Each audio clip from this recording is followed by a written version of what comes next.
Hey, right here, Paradox Diaries. Okay, I'm going to go ahead and get into shaking mode, and I'm going to talk through my plan for tonight. So, feet parallel, knees bent, and I'm just sort of bouncing in place, just sort of shaking my body a little bit and gently getting it woken up and also possibly gone to sleep. So tonight my plan is I want to go back and work on the front splits using this as an elevation, because last time I did, I'm pretty certain I managed to do some kind of fascial release near something around psoas minor, especially on my left side, and I'm going to see if I can get that again. And how do I know? So as I walk, just since then, I can just tell there's just less tightness all under here just naturally. And if I happen to be walking where I'm pushing my foot forward and allowing my hips to flow side to side, there's just no tension in there. So I'm going to go back to this thing. Let me go ahead and start my time here and see if I can get in there. Now to do that, what I'm going to do first is I'm going to stretch my hip flexors, because when I'm like this, what happened is the leg that is back, I'm going to be opening up the hip flexor like so. So what I'm going to do first is I'm going to release the hip flexor in like so by sitting into it on the floor. And then once I've done that, then I'll do both legs, right leg forward, left leg forward. So that's the plan. Now, let's go ahead and talk a bit about what I'm doing now. So I was listening to one of my favorite podcasts, the Duncan Trussell Family Hour, and he just happened to mention ATP. And ATP is the energy that works in your cells. And I know that nutritionally I do stuff for ATP, but I couldn't remember what it was because I learned it a few years ago, blah, blah, blah. So let's talk about a few things nutritionally you can do to help with energy. The first thing you can do is B vitamins. So you can either eat a lot of leafy green vegetables or take B vitamins. I recommend both. But the B vitamins help with ATP production, as does creatine, and I do take that as well. And then CoQ10. And honestly, I don't remember where to get CoQ10. I take that as a supplement, but I actually think I could get it somewhere else. I don't remember. And then, what was the last? Oh, magnesium, right, magnesium. So again, I think leafy greens, cruciferous vegetables probably. And I also take magnesium. Now, I take magnesium for another reason. Magnesium is a muscle relaxer. So if you take magnesium and you take MSM, for example, those two things will help with keeping your muscles relaxed, so it helps with deep flexibility work. So nutritionally, I'm doing a lot of stuff for deep flexibility work. Now, another thing. So with ATP, shaking doesn't really directly affect it, but what shaking can do, as well as a whole series of practices that tend to be balancing. So shaking is going to help generally get you possibly into a more parasympathetic mode. Now, if you're asleep, it's going to wake you up. But generally speaking, most people are tight and holding on to things, breathing in their chests and so on most of the time, just because of life. And so this activity will tend to bring you parasympathetic. And the nice thing about that is over time, if you do that enough, you learn how to do it better, and then you can do it throughout the day. And so you can sort of go in and out rather than being aroused all day long. And that will allow your body to store rather than consume energy. And so slowly over time, that's going to help, because while it won't directly help your body produce ATP, it will reduce the resting tension and it will reduce the resting arousal state of the immune system and overall nervous system. And so as a result, it reduces the amount of ATP necessary to maintain regular function. So by doing that, you can reduce your need for ATP. Nutritionally, you can increase your capacity for ATP.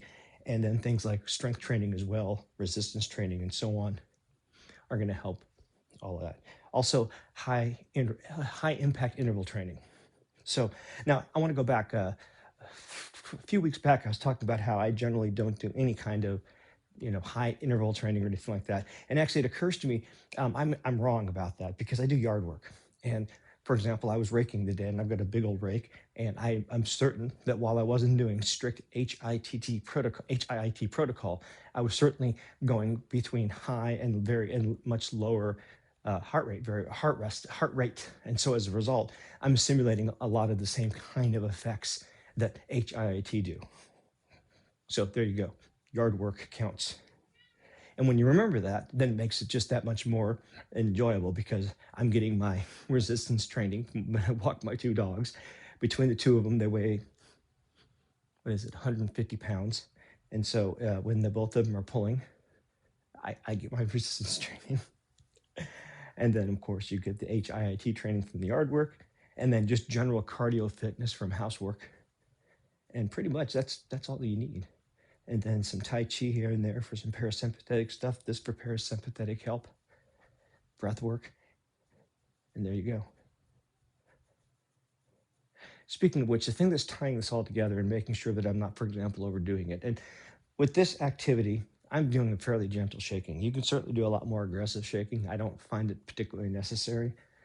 But if you might overdo it. But really the big challenge with shaking is, 30 seconds is nice, but you really need several minutes before you're going to start to have much of a deep impact. So one of the biggest downsides is I really do think, it takes, I'm going to say 10 minutes. And for me, the indication is where I can feel my breathing. So right now it's already pretty low. So I'm in pretty good shape already. How long has it been? Oh yeah, okay, let's spend about 5 minutes. But the bottom line is you have to spend some time. And also you need to make sure that you're not doing it if you're really too tired or if you're fatigued. And so far that's not been the case for me. But I'll just say this, in general, any activity that can be good for you can be bad for you. All right. There's always an upside and downside to everything. Right. I suspect you can come up with something, but I'm pretty certain I can always come up with a counterexample. And I think that's just because, or really because everything's a triad. It's not a dichotomy anyway.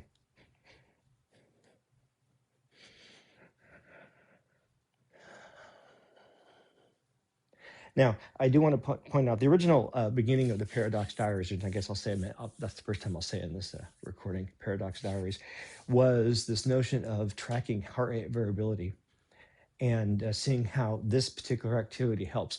And my experience so far is my heart rate variability has been going generally up and improving. My recovery is really good in terms of how quickly I get my heart rate variability back up after, say, raking the yard. But I think, is that all I want to say about heart rate variability right now? It's not really changing much, and I think I'm about where I'm at. I say that it did jump a little bit when I stopped riding the exercise bike to give my heel a bit of a rest, and it's a little bit better. It is getting better, but I still think I said it was going to be a couple weeks, and I've still got about a week and a half left, so we'll see. Let's see. I wanted to talk about ATP, those 4 nutrients.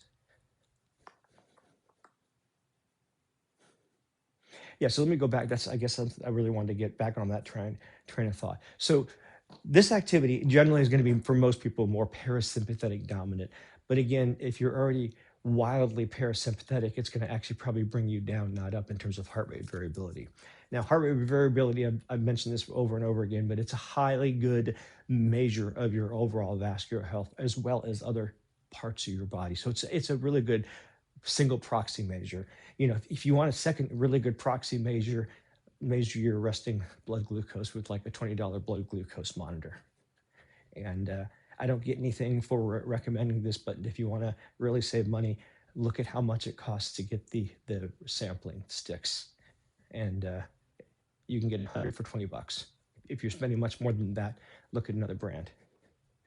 But that's a really cheap way to see, for example, here's a great experiment. Let's say you want to know how, white rice affects you. So take a blood glucose reading, eat some white rice, whatever. Wait 45 minutes and read it again and see how you respond. And over time, you can start to figure out what does and doesn't affect you. And you can find out, for example, like for me, I know that if I'm eating carbs, if I really want to just eat some carbs, but I don't want the glucose hit, I'll just take a dollop of butter or coconut oil or olive oil, something like that, maybe protein, and then that will help reduce the glycemic index. So at least if I'm having carbs, I can reduce the spike. And it's all about the dose. So your body can handle carbs, but if you just have raw processed carbs, your body's going to spike your blood glucose. And over time, what's going to happen is you keep doing that over and over. Eventually the cells are going to say enough, and they're going to switch. And they're going to say, nope, I don't care about it. And then you have just basically started to become type 2 diabetic. And of course, type 2 diabetes leads into type 3 diabetes, which is Alzheimer's and other kinds of neurological problems, but you can reverse it. You can.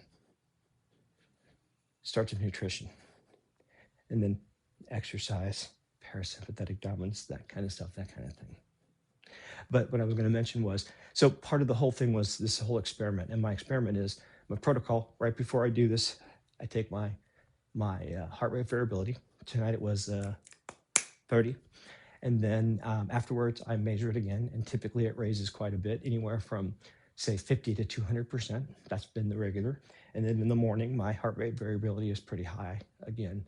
And so I've been verifying that over time. But something to consider, the protocol is a 5-minute reading. And while I'm doing that, I'm doing breath work. And so by doing this whole process, I start with 5 minutes of breath work, and I'm doing diaphragmatic breathing, very slow breathing. And it wants me to do 5 breaths a minute. I'm doing 2 or 3 breaths a minute just because it depends. I might do 5. Sometimes I'll take much longer exhales. So maybe I'll do a 1 to 4 or 1 to 5 exhale ratio with constricted breathing, just because I like doing that. And so I can really I get a lot of breath practice in before and after. And so that's 10 minutes between those two things. So, and then but the particular software I'm using, they have a research reading where they're using your finger to also verify against a device. And since I'm using their software, I'm happy to give them a research reading. So that's another 1.5 minutes of breath work. So I'm adding 11.5 minutes of breath work incidentally to the whole process of does shaking help. So does 11 minutes of breath work along with 10 minutes of shaking make a difference on a daily basis? Duh, of course it does. So it's interesting because how can you measure heart rate variability before, during, and after? You can do it with expensive devices. But let's see. Okay, that was about 11 minutes plus a little bit more. And I'm pretty tingly all over. Let's see. Let me check my pulse real quick. Okay, it's pretty good. So what I'm going to do now, I'm not going to do this yet. I'm going to go ahead and warm up my hip flexors. Now to do this, I'm going to get some protection for my knees. These handy pillows. There you go. I'm going to put them on slippery side down. And I'm going to protect my knees. And in fact, for this pose, I'm not going to use my knees at all. I'm going to have the inside of my leg on here, and then I'm going to sit into my hip flexors. And the way I'm going to do that is I'm going to have my feet externally or laterally rotated with the kitty between the legs. And then I'm going to sit into my hip flexors, and I'm going to get a nice stretch at some point here, for example. Now, as a result of this, I'm also probably going to get the adductors under here, maybe some abductors, but adductors almost certainly. So what I'm going to do, however, is I'm going to do that on the floor. The thing about this is some people have trouble and they end up putting weight right on the patella or on the side. Don't do that. If you cannot get off of your knees, or if you can get squarely on your knees, you might find that, you know what, you might be so tight, and I have been, that I'm right on my patellas, and let's see. So I can go all the way back. I'm feeling that in my toes, but I'm not feeling it in my hip flexors as much. I mean, a little bit. So if I go a little bit wider, and then I twist my feet out, oh boy, that's a little bit more in the groin than I want, but I'm not getting my knees at all, and there we go. So I've got my hip flexors engaged, and I've got my other timer. There we go, 5 minutes. Ooh, yikes. Chest, no, no, not now. I'm balancing right on my hip flexors, and I'm not really heavily engaged, but I am really very deeply engaged in both legs right now, even though I'm barely starting. And that's good, because I'm balancing on it, and eventually what's going to happen is they're going to realize, the hip flexors are going to realize we're okay, and I can relax a little bit. In fact, they're already starting to do a little bit.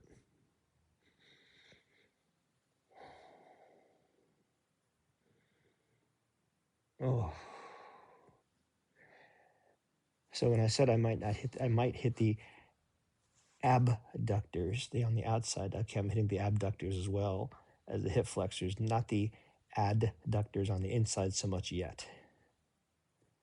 That is, okay, I'm going to demonstrate another thing here. I don't want to I'm in a pose right now. I've got my hip flexors really engaged. I don't want to change how I'm moving my upper torso. So if I want to point out with my right hand, I'm going to first adjust my left hand so that I can lock it out. And now I can hold all my weight on my left hand. This is an empty movement. Now I can show you where I'm at. Here, right there, and also a little bit right here. Now I'm going to come back in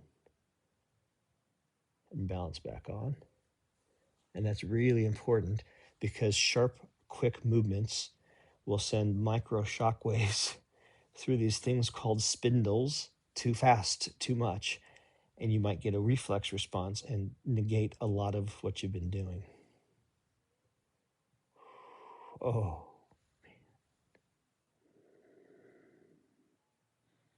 And now my adductors are engaged as well. And almost certainly at this point, a little bit of psoas minor.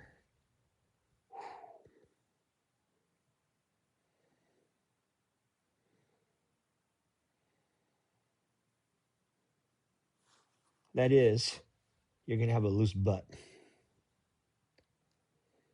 And let me talk about the practicality of this.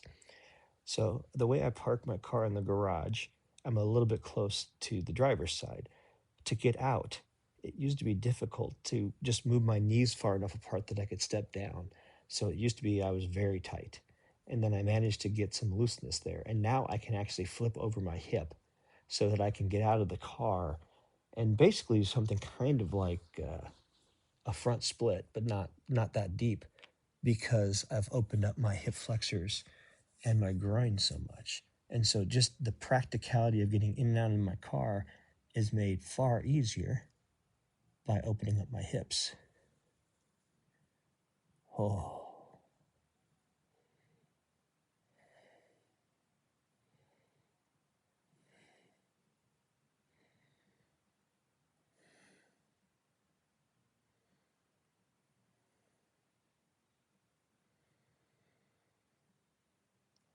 Now another thing I can do, since I'm taking slow inhales and even slower exhales, I'm really expanding my diaphragm and I'm using it as a way to sort of very slowly micro move my body through the undulations of my diaphragm against my stomach.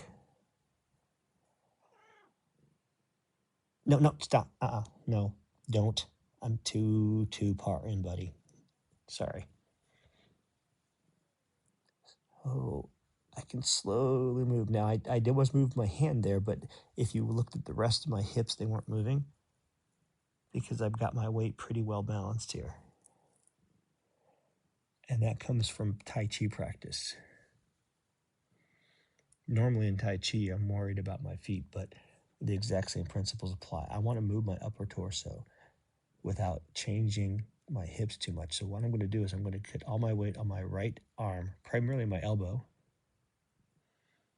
I'm going to lift up my left arm, and then I'm going to slowly, keeping my hips engaged, raise my torso so I can do very slow, controlled movement to figure out, because I'm not exactly on an edge, but yeah, I can tell I was pretty far in. That's been 5 minutes. I'm really pretty deep in, but I'm about to something loosening up, so I'm going to give myself just a few more seconds.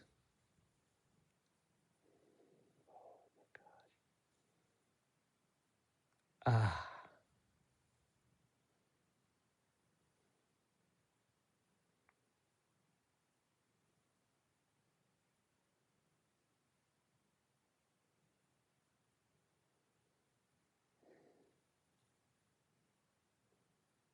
Okay, that's, oh, shit. Wow. I don't know exactly what that was, but that was a new sensation. I'm pretty certain I could feel my superficial fascial tissue getting stretched. That's almost certainly what that was on the left side there. Man, that, whew. I'm in absolutely no pain right now, but I know that I've weakened my hips enough that I've got to be really careful how I move until I get back into sort of a closed position since I'm so open. Whoa, yeah, and I can also tell that I have turned off the nervous system around there, or that's how I describe it. I'm not exactly sure what it is, but it's not numbness, but it is the nervous system saying, oh, that level of discomfort is okay. Well, I'll just ignore that. And then it's like more discomfort. Oh, that level of discomfort is okay. No problem.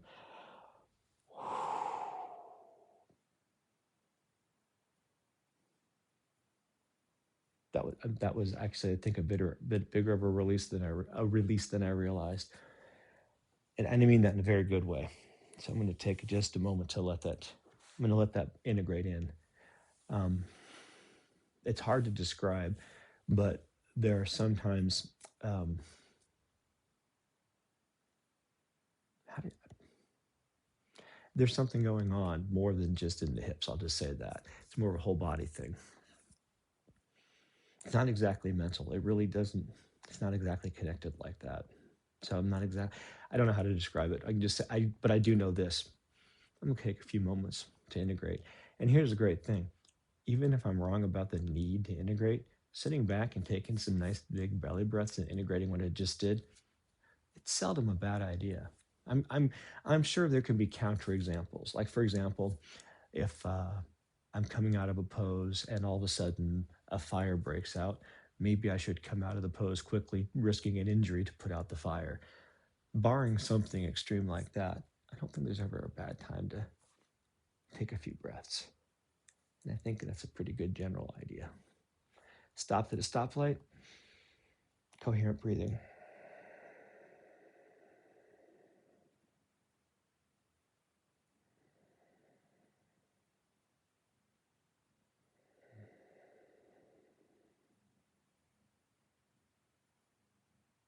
Okay, that's enough. That was good. Now let's see. Doesn't slide very well. So what I'm going to do is I'm going to use the mat here.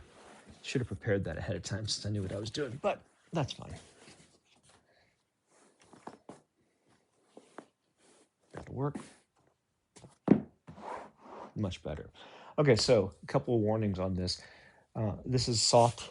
I don't want to get, say, the crease of my calf muscle right there. I don't want any kind of crease.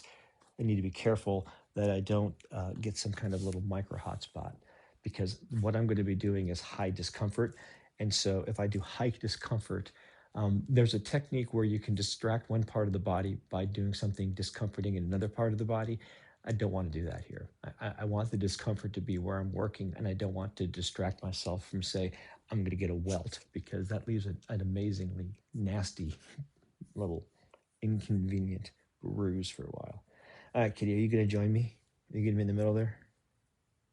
Okay, I'll tell you what. So what I'm going to do is I'm going to sit square here. Now, I'm not going to end up having my hips entirely square here. I'm not going to be that loose for a couple of years. I'm going to flip my right leg up, and I'm going to have my calf muscle right about here. So I'll start with that. Okay, now already I've got a minor stretch in my hamstring, so I'm already almost in the pose. Okay, ho, ho, ho. And that's a good start right there.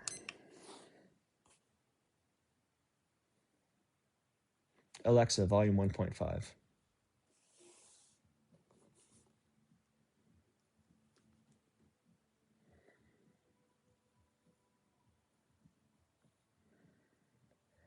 I'm going to describe this feeling that I've got right here. It's a little bit different doing this stretch, or rather stretching this part of the body using this stretch right here.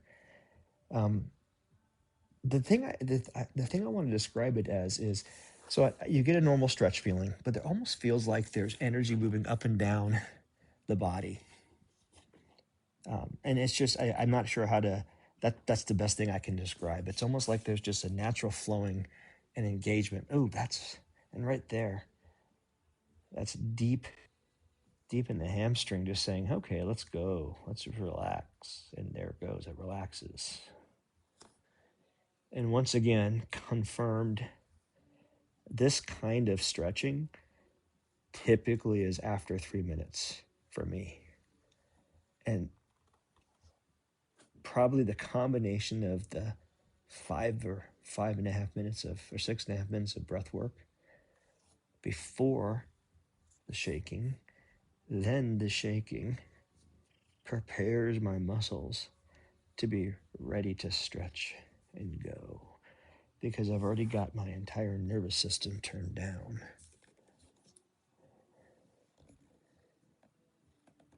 And in the beginning, and also when you're starting to do deeper and deeper work, it's more nervous system.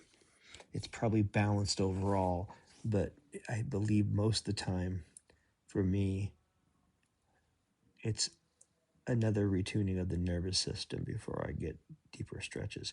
But this is doing, with the elevated leg here, this is doing something for me. Now, I want to be careful of, let's say you're interested in doing front splits. This is a great way of working front splits.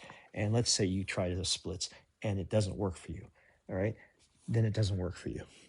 Just because this works for my body doesn't mean it's going to work for your body. And I've done elevated splits before, and they didn't have this kind of effect. So it may be that I'm not going to keep getting much out of this, but I can feel right now, man, the outside of my left hip, rather than my hip flexor, is complaining. My right hamstring is just stretching, stretching, stretching.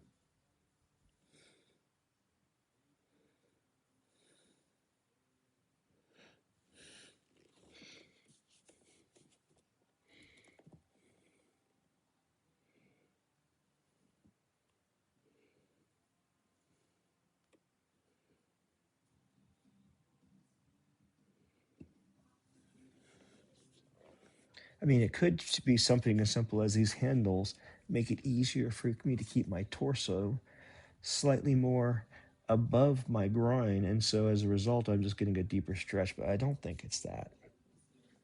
I don't think it's that at all. I mean, it's certainly maybe a little bit of that, but I don't think that's a primary contributing factor. However, I am often wrong. And the great thing about being wrong is when you find out that you're wrong, the more wrong you are, the more you're going to learn. Oh, now my hip flexor's having something to say about what's going on.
Oh, shh.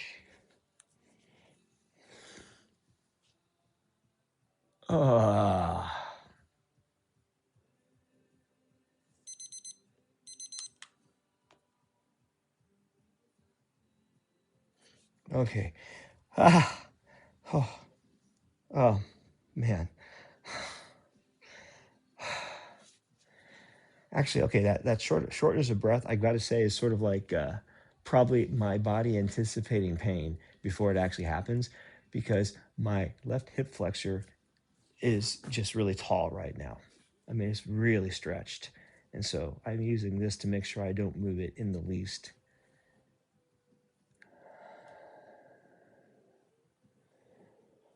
Coming down slow. Remember, like, okay, so I've got that whole numbness thing. Sorry, numbness is the wrong word. Nervous system has turned down. I can feel it back here waking up. That was deep and intense. Need not be on this. Oh, man. So that was more, I mean, I got a lot of release on my right side, but there was a lot more going on in my left hip there than my right.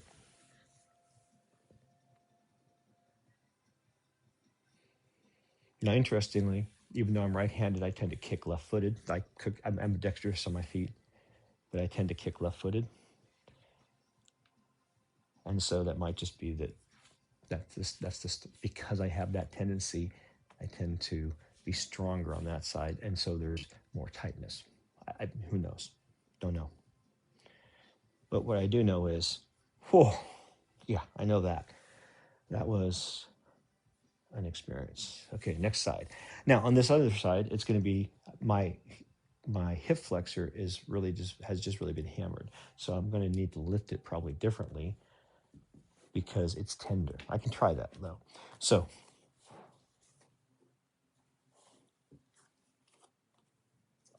let's see how this feels. Well, it's not so bad. Hey, your chest. Oh, okay though.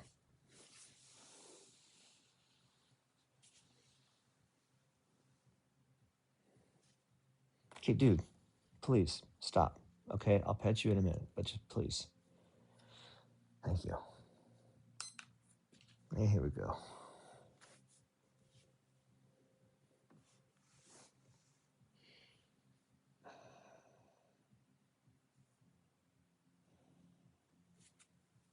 Oh, that's too fast. So, interestingly, the arch of my right foot is pulling because I've got my tendons and ligaments so tightly engaged, I guess. That's better right there. Now, notice I've got my big toe turned under. That loosens the tension in the arch a little bit. I'm okay with that because I'm more worried about hamstring and hip flexor, but they're all connected.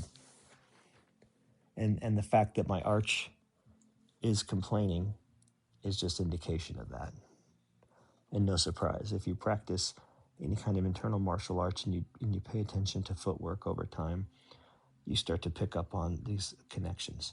So when we're sitting in or standing in Wu Chi, a lot of what we're doing in Wu Chi is actually engaging the entire body in 3 bows. Bow 1 is the hips, so waist down.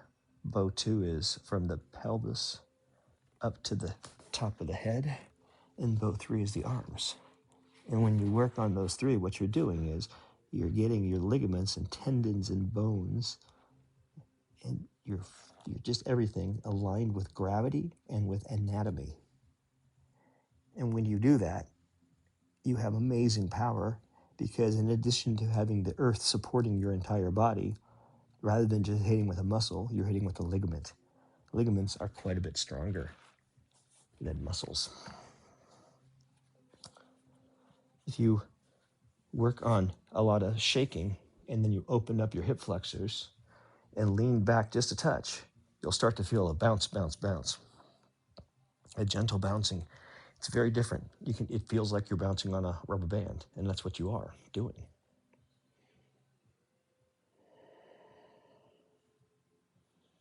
So you learn a little bit about the body. And in learning the body, you learn how to work with the body. And in learning how to work with the body, you learn better how to learn about the body. And then you work better with the body. And what you'll find is it's an infinite regress. There's always more to learn. There's the general stuff about anatomy, and there's the specific stuff. What's working for me today, at this time of year, this time of my life?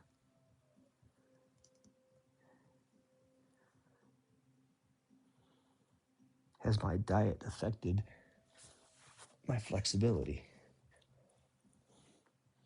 You might think that's crazy, but for example, raw garlic and raw onions make it difficult to meditate. It makes it difficult to get into the right brainwave state because they're stimulating.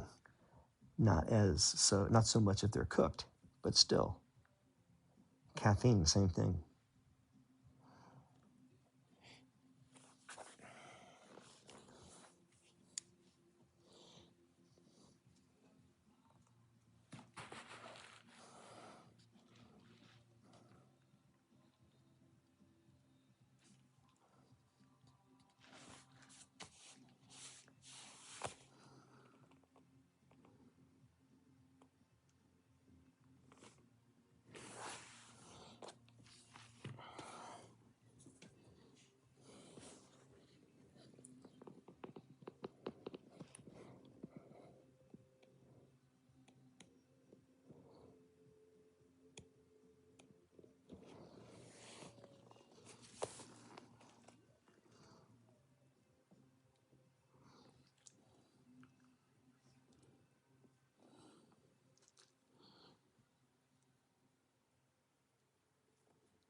Oh,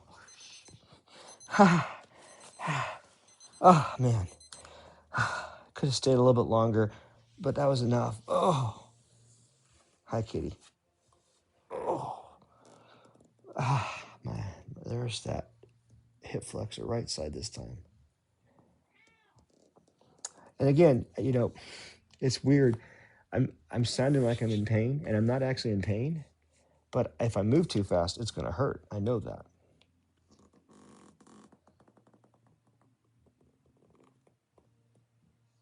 Okay, I can move it. That's good. Oh, oh, oh, oh, oh, oh, oh. Yeah, yikes. Yeah.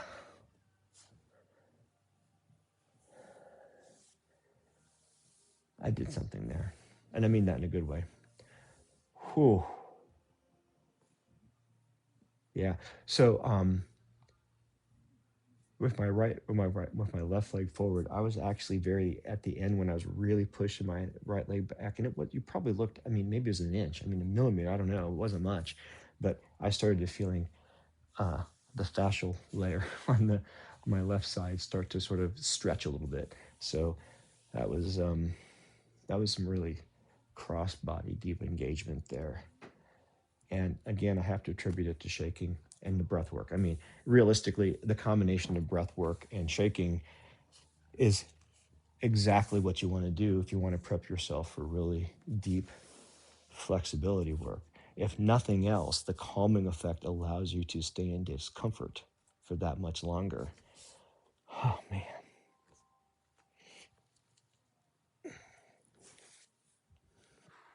Whoa. Okay. Yeah, I'm going to go ahead and spend a few moments shaking and reintegrating my body. And that was transformative for certain. So as I sort of bounce my body, one of the things Sufi Rick Krause says is you want to relax your resting tension, or your foolish. He calls it foolish tension. Don't have yourself all tied up. Just let it go. And I can tell you right now, I genuinely have no foolish tension.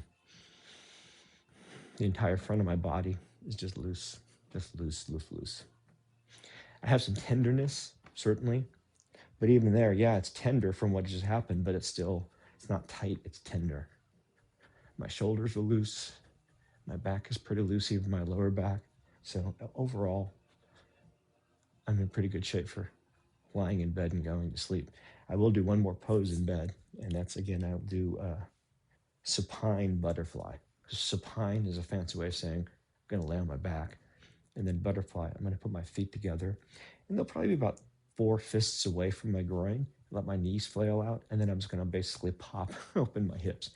So it used to be that they would pop. They generally don't pop anymore, but there's a certain amount of relaxation that I can get, and I'll do that 5-10 minutes, and then I'll go to bed, or I'll be in bed, and I'll let my hips sort of just relax one last bit.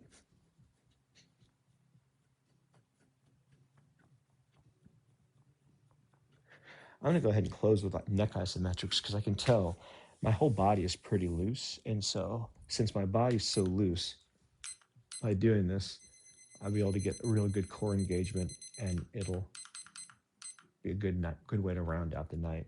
So I've got this for 30 seconds. I'm gonna give myself, there we go. Before I get started, as with previous versions of neck isometrics, you can just push, and that's enough. You'll get something out of that. You'll feel some tension in your opposite trapezius muscle. It'll give you some relaxation. If you are sitting, you can sort of tuck and sort of extend your spine, and you'll get more core engagement. If you start with your feet on the ground, knees bent, you push your sacrum down, you can get a whole body engagement. So this can be as simple or as complicated as you want. And you know what? All forms are valuable. So in this version, I've got my left side as relaxed as possible, shoulder blade going down. I'm pushing my my right hand into my right face, knees bent, feet parallel, sacrum. I'm actually actively pushing my sacrum down. I'm opening my hip flexor, and now I'm even externally rotating my thighs while keeping my feet in place.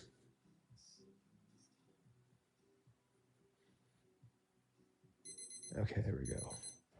Got down most of the way down the back there. Same thing, other side. Feet parallel, knees bent.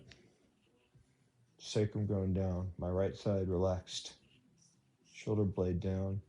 Left hand into left side of face. Externally rotating my thighs. Opening my hip flexors. Pushing my fontanelle up.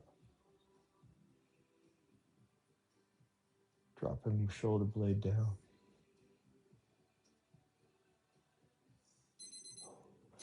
Got that into the transverse abdominals there.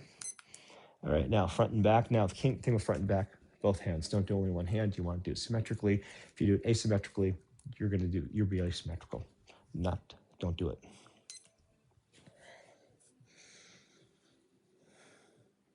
Now in all of these, don't feel anything in your neck. Around your neck, great. Trapezius muscles, great. On the neck, in the vertebrae, nope. Just back off, make micro adjustments. I'm feeling nothing in my neck right now. So fontanelle up, shoulder blades down, pushing my head into my hands into my head.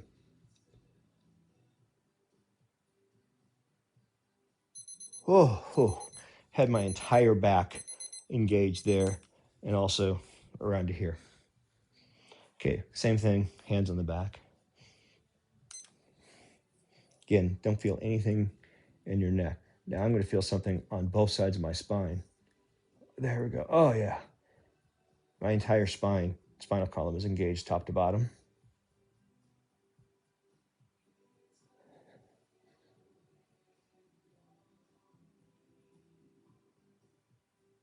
Oh, there we go. Now I've got my transverse abdominals, all my interstitials, some of my interstitials, not all of them.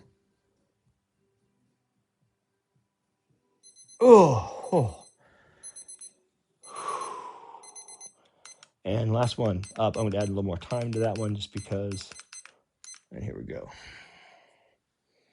Now I'm on the back third of my head above the fontanelle where the tip of the ears meet. Again, I'm compressing my entire spine here. I want to feel this, if I can, throughout my entire spinal column being compressed. And I do right. There we go right now. Again, opening up my hip flexors. Pushing my hands into my head, hand in my hand. Be careful, don't feel anything in your spine, especially your cervical spine. That's your neck.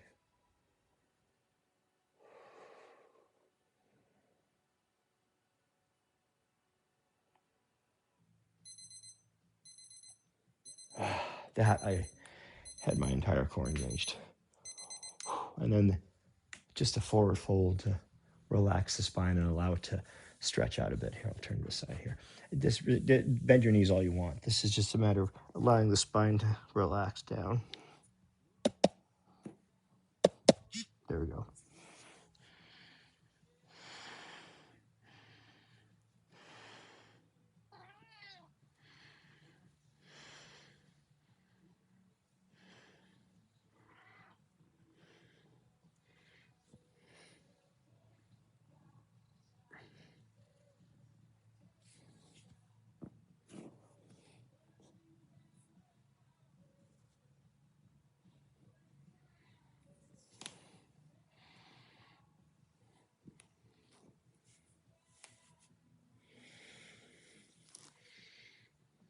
Interlace my fingers, pinch my shoulder blades, and push my breastbone to the sky as I look up.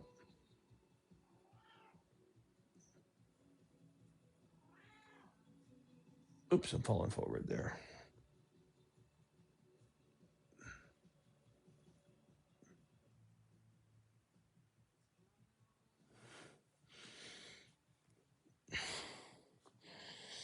Turtle back. Actually, I'm going to close with one last Qigong move. This is basic practice of yin and yang. Yin is receiving in, and then yang is opening up. And when you open up your eyes, open up, look up wide open, and then compress it back in, come into yourself, in, twist in, closing, in. And then exhale out.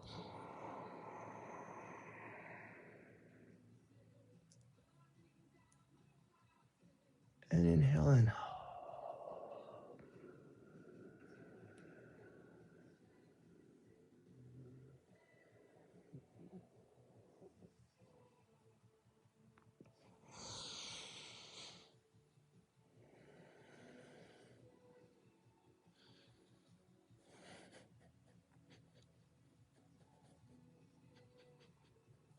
Yep, everything's nice and loose throughout my entire body. Have a good night.